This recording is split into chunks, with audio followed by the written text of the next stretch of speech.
Bon, nous avons sur notre plateau l'homme de Dieu qu'on appelle, en tout cas moi je l'ai connu sous le nom de Yaya, je sais pas. Ouais, à l'époque là. À l'époque, hein? Ok. Pas d'accord, à l'école, tout ça. Ah, ok.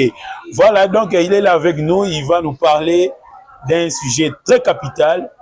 Le sujet en question, c'est le sabbat. Est-ce un jour institué par Dieu pour l'adorer, ou c'est le dimanche, ou c'est n'importe quel jour?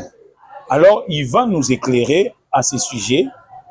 Et après, nous allons vous demander de pouvoir au moins envoyer vos commentaires, n'est-ce pas? Et nous allons vous lire et il va essayer de répondre à vos préoccupations.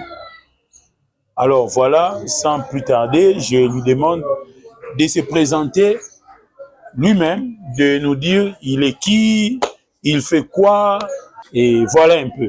Donc on peut lui accorder 2 ou 3 minutes de se présenter. Oui, en tout cas, merci beaucoup mon frère. Moi, déjà m'appelle suivant, mon lobby est en colo, mais moi mon nom c'est Thierry Nkoyi. Comme je suis créé par Dieu et j'ai comme devoir de parler de Dieu et de parler de tout ce qui concerne Dieu par rapport à la vie, parce que je vois il y a des confusions qui règnent dans les églises. C'est pourquoi on est là avec l'œuvre de Dieu. Il m'a aidé c'est un peu de crécir tout ce qui se passe ou la confusion qui règne chez beaucoup de gens dans les églises et partout. C'est ça vraiment mon devoir. Ok, merci beaucoup. Il a bien dit que lui est là comme un Molobeli Yankolo et il va nous parler d'un message particulier juste pour redresser un peu parce qu'il y a eu trop de déviations. Selon lui, bien sûr, là ce sont ses propos. Il nous dit qu'il y a eu trop de déviations, alors lui il est là comme envoyé, n'est-ce pas, du Seigneur. Il est venu pour recadrer certaines choses, remettre les choses à leur place ou à leur contexte. Sans plus tarder, nous commençons déjà le développement de notre sujet. Notre sujet qui portera sur les sabbats. Je tiens aussi à préciser que notre émission est bilingue.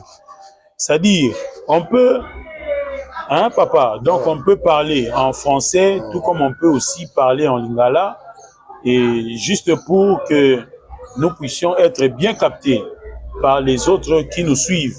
Donc, nous serons alors bilingues et Molobeli Yankolo.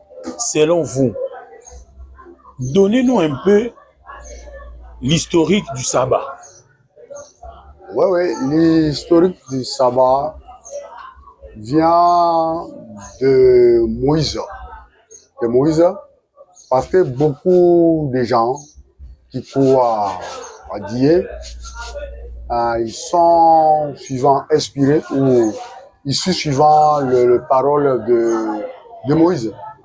Parce que d'après la Bible, on dit que c'est Moïse qui a écrit le livre de Genèse, le livre d'Exode, le livre de Deutéronome, Nombre, Lévitique. Et l'origine du mot Saba, ou du mot Saba, vient de Moïse. Parce que c'est Moïse qui nous a parlé de la création. Et si nous prenons par exemple le livre de Genèse 1 et 2, là on voit la création. Et si par exemple, nous prenons maintenant Genèse chapitre 2, verset 3, Moïse, dans son livre de Genèse, nous parle de repos ou la 7e jour de Dieu. Donc Dieu a commencé à créer le monde pendant 6 jours et le 7e jour, c'était le repos pour Dieu. Et c'est pourquoi, si maintenant, nous prenons maintenant Exode, là, on remarque que non, c'est le jour-là que maintenant les chrétiens ont commencé à rédiger d'abord les écritures de Torah comme obligation. eux de se reposer parce que c'est le jour où Dieu avait fini son travail, donc de la création. Et le jour que Dieu s'est reposé. Ok, merci beaucoup. En tout cas, nous vous avons suivi attentivement. Vous avez dit que les jours du sabbat, selon la Bible, bien sûr, selon Genèse 2:3, vous avez dit Dieu a